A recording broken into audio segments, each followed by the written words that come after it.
Renowned American gospel singer, worship leader, and pastor Ron Kenoly has died at the age of 81 WDBJ7.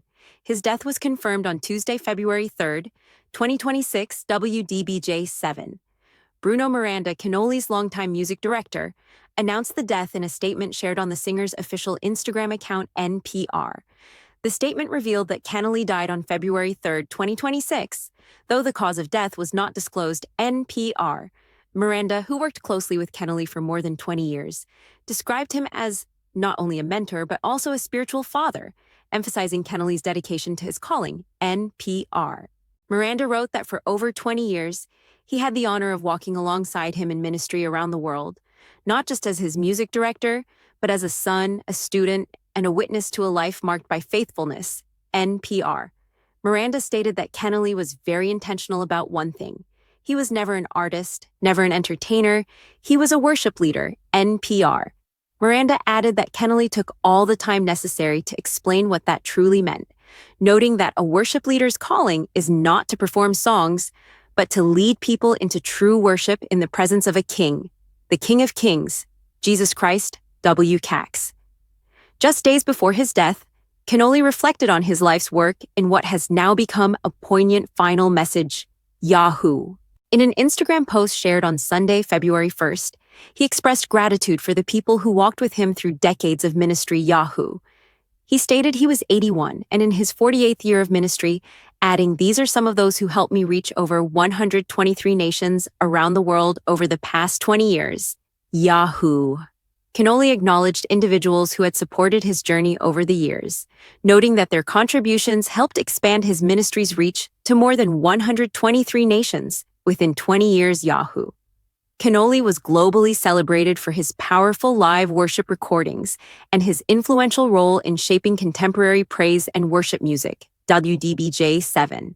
His ministry and music resonated far beyond the United States, reaching churches across Africa, Europe, Asia, and the Americas, where his songs became an integral part of modern worship services. WDBJ7. Ron Kenoly was born on December 6, 1944, in Coffeyville, Kansas. TMZ. WDBJ7. He said that when his mother, Edith Kenoly, was pregnant with him, she rubbed her stomach and prayed, "Lord, let this one praise you." TMZ. He was interested in a musical career from a young age and said, "As a child, I remember seeing Sammy Davis Jr. and Nat King Cole for the first time. I was so impressed. As I watched two black men grace a national stage, I knew right then that was what I wanted." TMZ. After graduating from high school in Coffeyville, Kenoly moved to Hollywood, Los Angeles. TMZ. He served in the U.S. Air Force from 1965 to 1968. TMZ.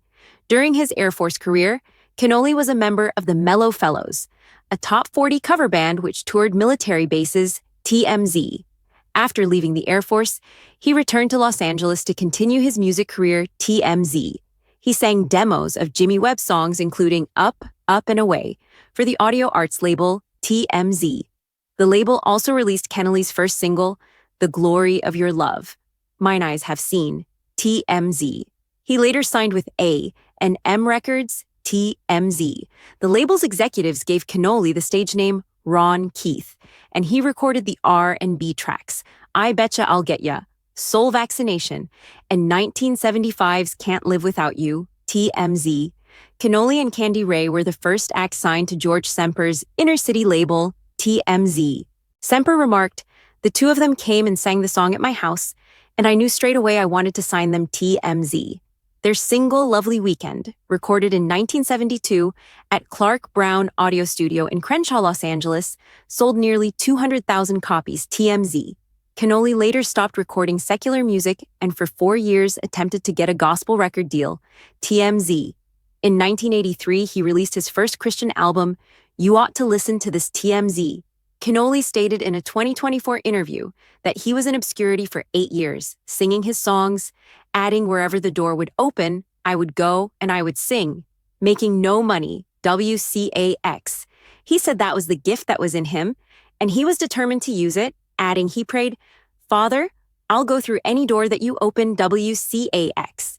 Kenoly's ministry expanded significantly after he joined Jubilee Christian Center in San Jose, California, where he became worship leader in 1985 and music pastor 2 years later, WCX. In 1987, he was ordained and installed as a music pastor Irish examiner. In 1993, he was named Jubilee Christian Center's Ambassador of Music Irish Examiner. He began consulting churches across the U.S. about developing their music departments, Irish Examiner.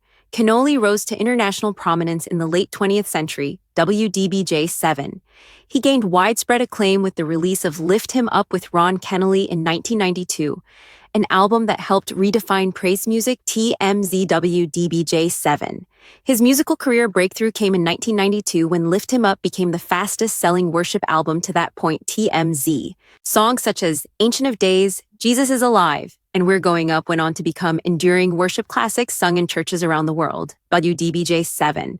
Welcome Home, produced by Tom Brooks, was also critically acclaimed, becoming Billboard's top contemporary worship music album and winning a Gospel Music Association Dove Award for Praise and Worship Album in 1997 TMZ. Major albums like God is Able in 1994, Sing Out with One Voice in 1995, Welcome Home in 1996, Majesty in 1998, We Offer Praises in 1999, and Dwell in the House in 2001 received gold certifications, Dove Awards, and were played widely on the Radio Television Academy. He was signed to Integrity Music TMZ.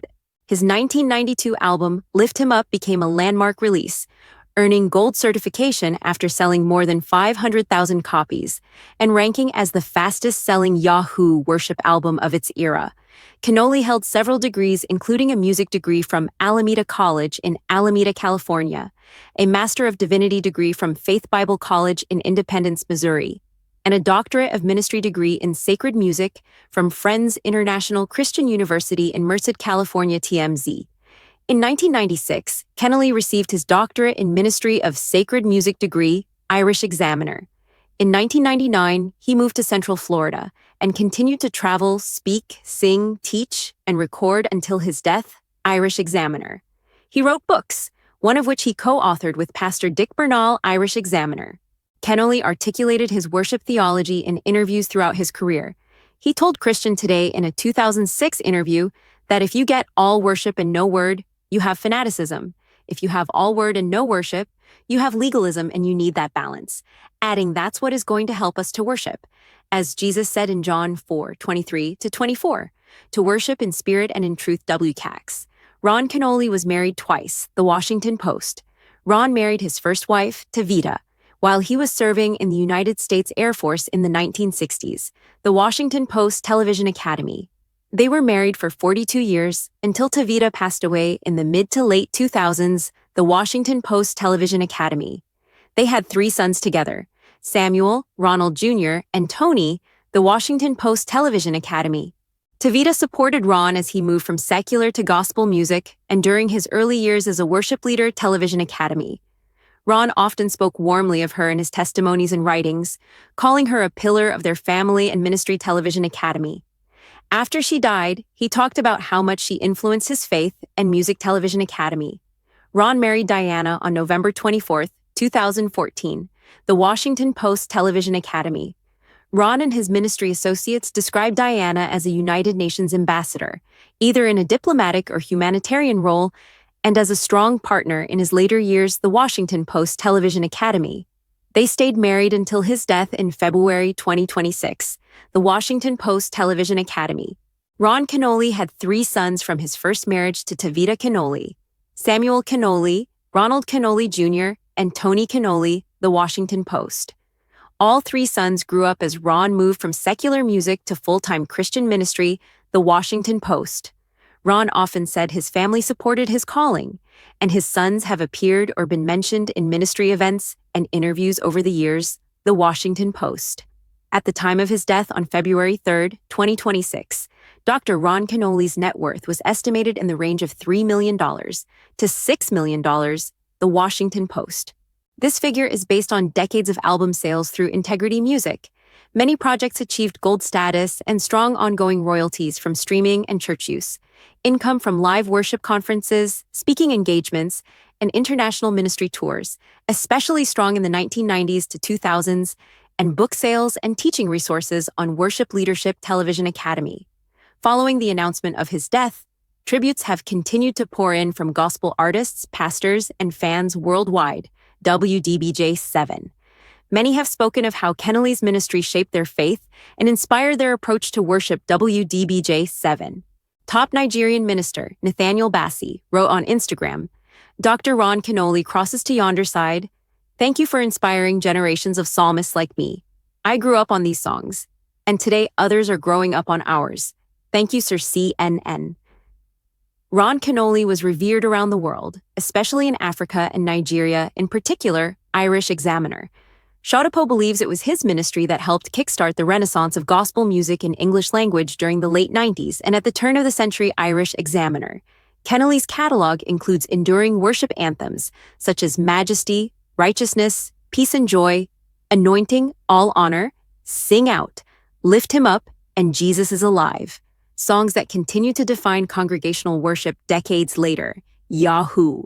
Until his passing, he remained actively involved in ministry, serving on university faculties in the United States, mentoring worship leaders and pastors, and traveling extensively to minister across nations.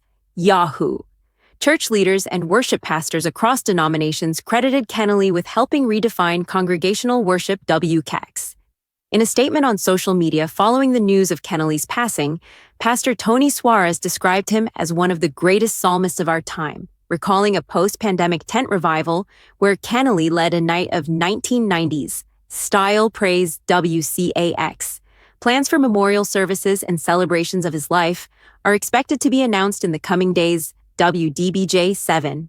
Memorial services were held in Florida and California, and many churches incorporated his songs into special tribute services in the weeks following his death. The Washington Post.